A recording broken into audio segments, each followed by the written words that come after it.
Bonjour, mon nom est Rodrigue Amiot. Aujourd'hui, on fait un tutoriel sur l'utilisation des canvas. Donc, vous allez apprendre aujourd'hui comment vous servez des canvas et aussi comment prendre les meilleures photos en fonction de créer un meilleur canvas avec une caméra. Avant d'aller plus loin, par contre, je veux faire la différence entre un canvas et un décalque. Donc, un canvas, c'est vraiment une image qu'on va insérer sur un plan de construction pour se servir comme guide pour construire, faire un sketch ou construire un objet. Alors qu'un décalque, c'est vraiment une image qu'on applique sur une surface d'un body, un peu comme la caméra ici, pour finalement rajouter des éléments plus réalistes qui vont servir après probablement pour des renders de vos objets. Donc, comme je disais, on va travailler aujourd'hui, on va faire une pièce de puzzle à la demande d'Étienne Dupont. Désolé du délai, ça a été long avant que je fasse mon vidéo.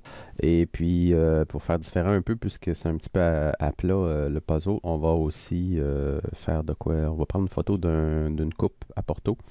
Et puis, on va se faire une petite coupe à Porto qui pourrait servir éventuellement après pour faire un genre de support ou quelque chose du genre. Donc, on va commencer avec le puzzle. Donc, j'ai créé ici une composante qui s'appelle pièce 01. On va aller dans Insert et on va aller chercher Canvas et non décalque. On a vu l'explication de la différence entre les deux. Je présentais avec une fenêtre, je pourrais aller chercher quelque chose à l'intérieur de la structure de fusion, mais là, je vais aller sur mon ordinateur et j'ai mon puzzle ici. Double-clic, on importe ça. Il me demande de mettre ça sur un plan précis. On va le mettre sur le plan à plat XY ici. Et mon image est automatiquement importée. On va zoomer in un peu. On est à l'envers, comme ça. Donc, effectivement, si je m'en viens... Ah, je l'ai mis sur la face, comme ça. Peu importe. Donc, on a différents points de contrôle ici. On peut faire une rotation de l'image. On peut la déplacer. Et puis, les autres contrôles qu'on voit ici, ça ici, c'est pouvoir ajouter une... voyons, c'est le scale, donc c'est le ratio. On pourrait déformer l'image comme ça en ratio. Ce qu'on ne veut pas faire, parce que là, on veut s'en servir comme guide. Donc, je remets ça à 1. Puis ça ici, ça permet de faire le ratio dans les deux sens. Donc, ça nous permet d'agrandir l'image. Là, on se dit, ah, je vais agrandir l'image à une grandeur X pour pouvoir calibrer. Non, en fait, il y a un outil pour pouvoir calibrer cette image-là sans problème. Là, j'ai fait Escape, donc je ne l'ai même pas placé. Je recommence. On s'en vient ici. On va aller chercher mon puzzle. Double-clic. Je vais juste m'assurer de prendre le plan XY et voilà, comme ça. Enter. On va aller sur la vue de top comme ça et on va quand même se zoomer in un peu à l'intérieur. Donc, vous avez vu tantôt, mon canvas va se retrouver ici dans la section canvas. Ça, c'est le nom du fichier que j'ai importé. Donc, si on fait Edit Canvas, comme je disais tantôt, on peut le déplacer, l'agrandir et tout. Mais pour ce qui est de la grandeur, nous, on va aller chercher une méthode de calibration. Donc, on peut faire Enter ici. Et la calibration. Avant d'aller plus loin, oui, effectivement, les différents paramètres ici. Donc, ici, ça vous permet d'éditer l'opacité du canvas. 50%, c'est pas mal la norme. Ici, on a un petit crochet qui s'appelle Display True. Ce que ça veut dire, c'est que si je fabrique une pièce, mettons que je m'en viens ici, puis je m'en vais dans Create, puis que je fais une boîte, je vais tout simplement fabriquer une petite boîte rapidement ici, comme ça. Et là, on va se mettre une épaisseur de même. Donc, comme vous pouvez voir, le canvas ici, il passe à travers la pièce. Si je m'en vais dans l'édit du canvas, et que je décoche ça, à ce moment-là, la pièce trouve à couvrir l'image. Donc, ça, plus souvent qu'autrement, on le laisse cocher quand on veut voir notre guide en tout temps, quand on essaye de de fabriquer notre pièce. Ça comme ça. On va aller enlever le petit body qu'on vient de créer. Delete. Et voilà, c'est fait. Donc, pour calibrer, on va se remettre sur le plan comme il faut. Donc, je suis allé chercher l'image sur l'Internet. Disons que quand on va chercher une image sur un Internet, il faut au moins connaître une des dimensions. Ici, j'ai un puzzle que je sais qui fait exactement 20 cm de large. Donc, j'ai une mesure connue qui est la largeur de mon puzzle, qui est 20 cm. Et on va aller se calibrer sur cette largeur-là. Donc, le but, c'est d'aller ici, faire Calibrate, et puis mettre un point ici et un point là. Et on va dire au système que ça mesure 20 cm. Par contre, là, comme j'ai pas vraiment de coin et que j'ai pas de repère pour mettre une ligne, m'assurer que ma ligne est vraiment totalement horizontale, ce qu'on peut faire, c'est avant de commencer à faire ça, on peut aller dans le sketch et on va tout simplement sketcher sur ce plan-là une ligne qu'on peut partir à partir du point d'origine ici. On va se mettre une ligne guide comme ça. Et voilà. Que je vais devenir comme une ligne de construction, mettons. Donc, si je m'en viens, calibration. Et là, je ne vois pas mon sketch. Je vais remettre mon sketch visible ici. Fait que je suis en mode calibration. Allons zoomer in ici. Je vais mettre un point là. Je zoom out. Et je zoom in sur l'autre endroit. Là, je zoome pas mal. L'idée de zoomer beaucoup, c'est d'être le plus précis possible. Comme ça. Et là, ça me dit que ça fait 19 cm. Si on regarde ici la mesure, qui est ici, 19 cm. Et je vais mettre 200 mm, en fait, 20 cm. Comme ça. Et voilà. Là, l'image vient de grossir énormément. Et si je zoome out comme ça, on voit par rapport à notre ligne de départ de guide qu'on a mis tantôt, le dessin est beaucoup plus grand. Et là, à ce moment-là, notre dessin est calibré. Et on peut commencer à tracer la pièce qui nous manque, qui est ici. Pour tracer la pièce, on s'en va en mode sketch. On va sketcher sur ce plan-là. Et on va commencer à partir du coin là. Là, ma pièce va être un peu off-center par rapport au point d'origine. Donc, ce que je peux faire aussi, c'est déplacer le canvas. Donc, si on s'en va dans le canvas ici, et qu'on fait Edit Canvas, je pourrais volontairement déplacer mon canvas et essayer d'enligner le point d'origine ici. Donc, si je zoome in un peu, je me trouve enligné un peu le point d'origine tout près de ma pièce en question. Donc, ça me permettrait d'être beaucoup plus proche du départ du point d'origine pour commencer à designer, ce qui est plus pratique au niveau du sketching. Là, comme c'est une pièce qui est assez aléatoire comme dessin, on va y aller avec le Fit Point Spline.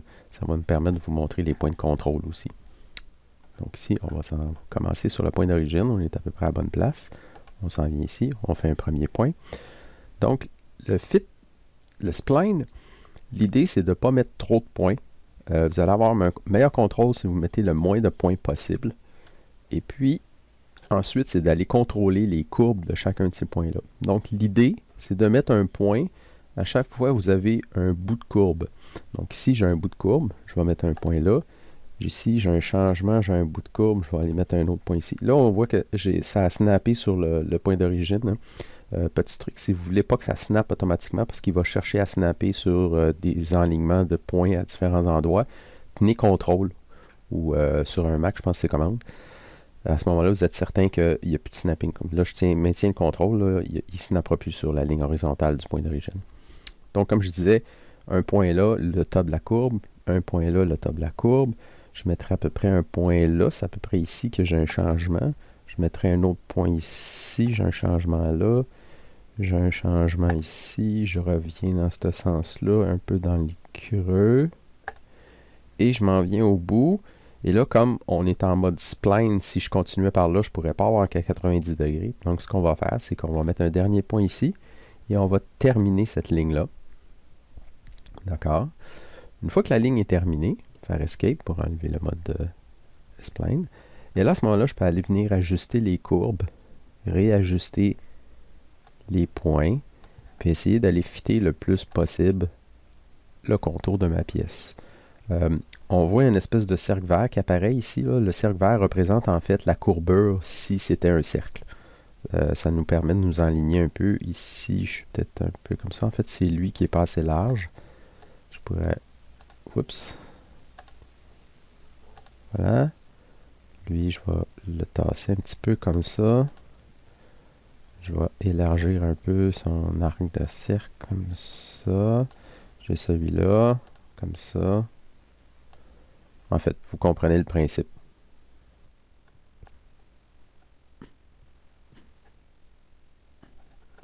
Et voilà. Et si on veut repartir à 90 degrés, à ce moment-là, ce qu'on peut faire, c'est rechoisir le spline. Et si on repart d'un point déjà existant, il va nous faire un 90 degrés comme ça, une ligne droite. Et je vais commencer à avoir mes courbures à partir du moment où, là, on voyait qu'il veut absolument snapper sur l'horizontale. Donc, je tiens CTRL. Et là, je peux repartir une autre série, comme ça, comme ça.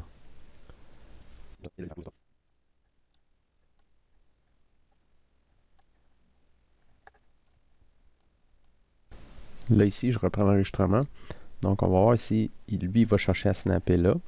Par contre, on veut un snap, effectivement, nous, parce qu'ici, on a une ligne parfaitement droite. On a parti d'un point d'origine qui était là. On veut que cette ligne-là soit parfaitement droite. Donc, ici, j'ai une espèce de... Si je m'en vais chercher ce point-là, il va chercher à snapper sur ce point-là si je m'en vais parfaitement horizontalement ou parfaitement verticalement. Et là, je vais monter verticalement. Puis là, le problème, c'est que je vais aller chercher mon point là. Par contre, là, il veut snapper sur l'autre point à l'autre bout. Là. Puis je suis pas capable d'aller chercher ça. Oui, ok, je suis capable. Tout près là. Mais mettons, vous ne seriez pas capable d'aller chercher vraiment le point exact parce que vous êtes trop près puis il cherche toujours à snapper. Puis là, vous ne pouvez pas utiliser le contrôle parce que là, vous venez complètement free. Donc, le truc de ça, c'est que faites-le. Finissez votre point là. Comme ça. Puis une fois que vous avez fini votre point, il y a toujours moyen de choisir le point. Et on pèse sur M pour Move. Et je peux déplacer ce point-là vraiment parfaitement horizontalement ici. Comme je suis sûr, comme ça, je suis certain de ne pas dévier de mon axe qui est en ligne avec le point en bas. Et voilà. Et mon point est replacé. Et puis, il va nous rester notre dernière ligne à faire ici. Là, je prends le mode ligne et non spline pour relier les deux points qui sont là. Et voilà. Donc, ma pièce vient de devenir bleue parce que j'ai un dessin complètement fermé. Et à partir de ce moment-là, on peut faire une extrusion de cette shape-là. Maintenant, on va voir comment prendre une photo et puis faire notre propre photo finalement pour pouvoir l'utiliser comme canvas. Donc, ce qu'on va faire, c'est qu'on va faire un verre à Porto. Comme vous pouvez voir là en ce moment, j'ai mis un paquet d'affaires dans l'image. Donc, le but de ça, quand vous prenez une photo, c'est vraiment d'ajouter un élément sur lequel vous allez pouvoir vous calibrer. L'exemple d'un verre ici, c'est parfait parce que quand on a une pièce en verre comme ça, comme c'est transparent, pas semi-transparent, mais transparent, c'est difficile de choisir deux points très précis sur une mesure que vous avez pris. Et même le verre lui-même le mesurer avec un vernier, puis dire, ben là, le pied fait exactement telle largeur, mais là, tout est en courbe ici. Oui, la base, il y a moyen d'avoir une référence, mais la meilleure chose, c'est de vous mettre dans votre photo une référence quelconque. Ici, je mets un paquet d'affaires. Vous pouvez utiliser votre vernier, vous pouvez utiliser une règle. Vous pouvez utiliser un objet aussi dont vous connaissez la grosseur. Là, j'ai mis le fameux cube XYZ. Donc, on sait tous que le cube fait 20 mm. Donc, à ce moment-là, je pourrais utiliser deux coins du cube, le coin entre le plan Y et X ici, pour pouvoir calibrer mon image. L'autre chose que je veux préciser, là l'image elle est bien ici, faites attention quand vous prenez vos images. Si vous prenez votre image trop près, vous allez avoir l'effet, ce qu'on appelle l'effet fisheye à cause de la lentille. À ce moment-là, les plans sont un peu bizarres. Vous allez avoir le pied qui va être l'impression d'être à 45 degrés, le top du verre qui va être correct. Donc, le truc, c'est de se reculer pour prendre la photo et de zoomer in. Même si le grain, si vous prenez votre téléphone et vous avez un grain moyen, c'est pas grave. Pourvu que vous soyez capable d'identifier deux endroits, comme ici, on va probablement utiliser le caliper ou bien la règle, aller choisir deux petites lignes noires, même si c'est fuzzé un peu et que la qualité de la photo n'est pas très bonne parce qu'on a zoomé in, on va quand même être capable de se calibrer là-dessus. Donc le truc, c'est toujours se reculer, zoomer in, essayer de trouver la distance qui va faire que vous avez un effet le plus 2D, le plus à plat possible. Si vous utilisez un appareil photo semi-professionnel avec un téléobjectif, quelque chose du genre, 55 mm, c'est pas mal la norme qui est la lentille privilégiée pour faire du portrait. Donc 55 mm en général correspond pas mal du ratio du monde réel. Donc vous n'aurez pas d'effet de fisheye à ce niveau-là. Donc le principe, c'est de ne pas prendre vos photos trop près pour éviter l'effet de la lentille. Donc si on commence ici, j'ai importé mon image qui était à une certaine distance. Donc ici, je suis quand même pas mal à plat. Et là, ben, pour calibrer, vous aurez compris que je peux choisir plein de points ici. Donc, je m'en viens faire calibration. Et puis, je vais choisir, mettons, des fois aussi, comme je peux choisir 10 mm ici, ce qui est peut-être un peu short. Par contre, plus vous choisissez des distances assez grandes, plus vous risquez d'être près de votre but. Donc, ça, c'est une chose. Donc, je pourrais choisir comme 100, le 100 ici. Donc, si on va zoomer in ici dans l'image, je choisis le point là. Et là, je vais aller reprendre mon point ici sur le 100, 90-100. Donc, je m'en viens sur le 100 ici. Bang. Et on va dire que c'est 100. Ouais, j'avais importé mon image vraiment très petite. Et là, vraiment, on a une calibration qui est quand même assez précise. Et on va pouvoir faire dessiner notre verre. Pour faire une coupe comme ça, on s'entend que la meilleure façon, c'est probablement le revolve ici. Donc, on va tracer en fait la moitié du verre pour pouvoir faire qu'une moitié et puis faire un revolve après. Donc, je vais enligner mon canvas sur le plan d'origine, une des lignes verticales. Donc, ce que je vais faire, c'est que je vais highlighter ici mon plan d'origine qu'on voit là, mais je vais retourner dans mon edit. OK. On pourrait faire le même principe qu'on a fait tantôt, autrement dit, je vais aller me tracer une ligne sur ce plan-là, comme ça. On va se faire line, je vais descendre un petit peu, je me mets une ligne comme ça. Et voilà, on va se mettre cette ligne-là comme étant un plan de construction. Et voilà, c'est fait. Fini le sketch. Et on va retourner sur la calibration de mon image. Non, pardon. Si je fais là, j'étais un peu mélangé. Edit, on va les déplacer. Et là, on va essayer, autant que possible, de s'enligner le plus près possible du centre de notre verre. Et l'autre chose qui serait peut-être intéressant, c'est enligner la base du verre sur notre point d'origine qui est ici. Là, on le voit, il est un peu pâle, là. Le verre, là. Malgré le fait que j'ai pris quand même une certaine distance, on peut voir que le pied, là, c'est pas parfait. Hein? On n'est pas vraiment complètement à l'horizontale. Si j'avais un appareil photo de meilleure qualité, on aurait pu à ce moment-là faire quelque chose d'un petit peu plus précis. On aurait pu aller encore plus loin. Comme ça. Pour le plat, je vais essayer de m'enligner genre entre ce point-ci et ce point-là qui va être un peu mon plat. Donc, parce que c'est certain qu'on ne fera pas une base ronde ici. Là. Et voilà. Enter. Ça prend un petit peu de temps. Et voilà. Donc, j'ai mon verre ici. Et là, on repart sur le même principe. Là. On s'entend qu'on l'a tous vu. Je vais revenir sur mon plan de construction ici.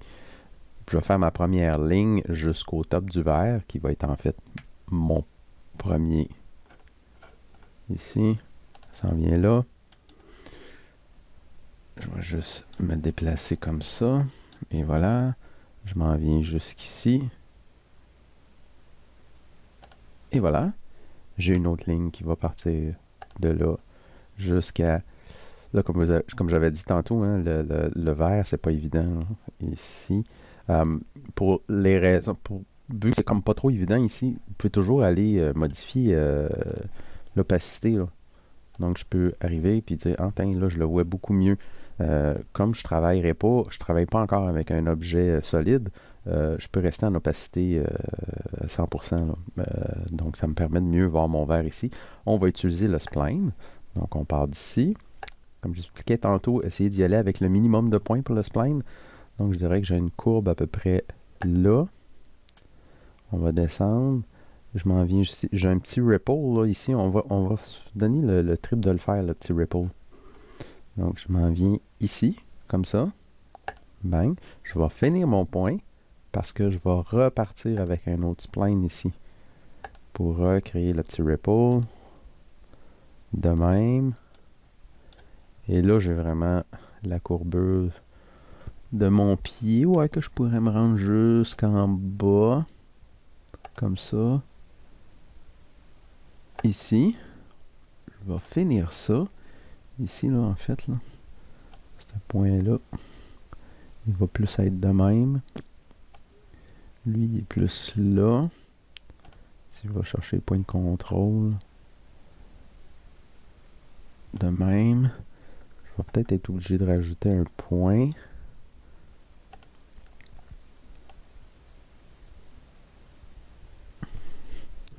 Et voilà, je vais juste comme ça. On va zoomer in ici.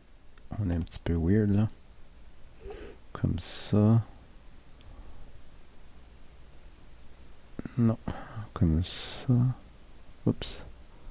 On va tenir mon contrôle pour avoir plus de jeu. Donc ici ça marche bien, mais ici j'ai un problème. C'est que faudrait que je réduise. Oups, j'ai pas réussi à le prendre. Je réduise beaucoup ce point-là de même. Et voilà. Là, j'ai quelque chose de pas pire. Il me reste le bord de ma coupe à ajuster ici. Si je prends ça ici, on va aller comme ça. Et voilà. En fait, vous avez compris le principe. Et on a un dernier petit point à faire ici. Comme ça. Là, j'aurais plus tendance à partir de la base. Pas vraiment, en fait. Je vais faire ça de même. Comme ça. Je rajoute un petit point là. Puis on va aller se snapper sur la base. Comme ça. C'est plus ou moins beau. De même. On va finir cette ligne-là. Et je vais faire ma dernière ligne ici. Comme ça. Et là, on peut venir retravailler sur nos points ici. On a quelque chose de plus ou moins réaliste. De même. Je pourrais décider de déplacer un peu ce point-là. Pardon. Comme ça. Et ça, en fait, ça va beaucoup plus ressembler à ça. Peut-être plus comme ça. L'idée, c'est d'aller chercher quelque chose d'intéressant. Peut-être que là, je suis un peu haut. Je pourrais déplacer cette ligne-là, puis la ramener. Oups, pardon. Faudrait que je ramène ce point-là. Là, j'ai un paquet de constraints là, qui fait que je peux... il y a des choses que je peux pas bouger. Vous pouvez les déliter, ces constraints-là. Comme ça, ici, le 90 degrés, je vais le garder. Mais ça, ici, c'est le point qui me dit que je suis snappé sur l'origine. Je peux toujours le déliter. Et à ce moment-là, cette ligne-là, là, on pourrait la déplacer là, comme ça. Là, elle est complètement free, hein, on s'entend. Mais l'idée, c'est que je pourrais juste dire « Ah, ça, c'est vraiment le profil que j'aime. » Et à ce moment-là, ce point-là, faut faire attention, on n'est peut-être pas complètement dessus. À ce moment-là, je pourrais me faire un coïncident. Ça veut dire je veux que ce point-là, ici, soit coïncident avec la ligne qui est là, avec le point, et ping. À ce moment-là, on va avoir un nouveau constraint qui va apparaître pour notre verre. Et voilà. Donc, si je fais un escape de ça, et voilà, on devrait avoir notre verre. On n'est pas pire. Hey! Et là, à ce moment-là, je peux finir mon sketch. On va faire un revolve de cette shape-là. Et au niveau de l'axe, on veut choisir l'axe central qui est ici. Et bang! Enter. Si j'enlève mon sketch là, je suis à 100% d'opacité. C'est pour ça que je suis un peu bizarre au niveau de mon canvas. Si je reviens à 50% d'opacité, là, on va être capable de voir la shape un peu plus. Et là, on peut juste enlever ça. Et voilà. Donc, j'ai ma shape de base ici. Là, je pourrais me servir de cette shape-là, dans ce design-là, pour fabriquer un support, mettons, pour ce verre-là et tout. Donc, c'était pas plus compliqué que ça. Vous comprenez le principe. Ça vous a permis de voir comment utiliser les lignes en spline pour pouvoir fitter sur un canvas. Donc, c'est à ça que ça sert les canvas, en espérant que ça vous a aidé. Merci.